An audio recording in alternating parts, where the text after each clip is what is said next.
എല്ലാത്തിനും നീയാ കാരണക്കാരൻ. എൻ്റെ ഉമ്മ പോയിട്ട് 2 ദിവസമായി. അതിന് മാത്രം ഇപ്പൊ ഞാൻ എന്താ പറഞ്ഞു? അതിന് മാത്രം എന്താ പറഞ്ഞു? ഞാൻ എൻ്റെ ഉമ്മക്കൊന്ന് വിളിച്ചോക്കട്ടെ എവിടെയെന്ന്. ആ ഹലോ, എന്താ ഉമ്മ? അവൾ എന്തേലും പറഞ്ഞു പറഞ്ഞിട്ട് ഉമ്മ എന്തിനാ വീട്ടിൽ നിന്ന് പോകേണ്ട ആവശ്യം? ഉമ്മ എവിടെയുള്ളേ?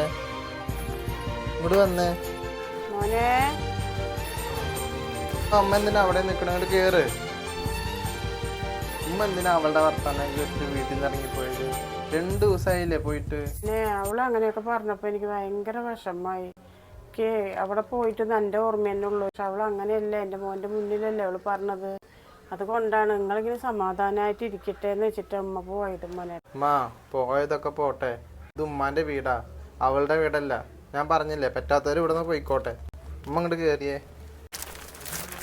ചെല്ലുമ്മ, ഭക്ഷണം കഴിക്കുമോ? അതെ, നിങ്ങളുടെ ഉമ്മാനെ നിങ്ങൾ കൊണ്ടുവന്നതൊക്കെ ശരി. നിങ്ങളുടെ ഉമ്മ ഇവിടെ ഇരിക്കുകയാണെങ്കിൽ എന്നെ കൊണ്ടൊന്നും ഇവിടെ ഇരിക്കാൻ പറ്റില്ല കേട്ടാ.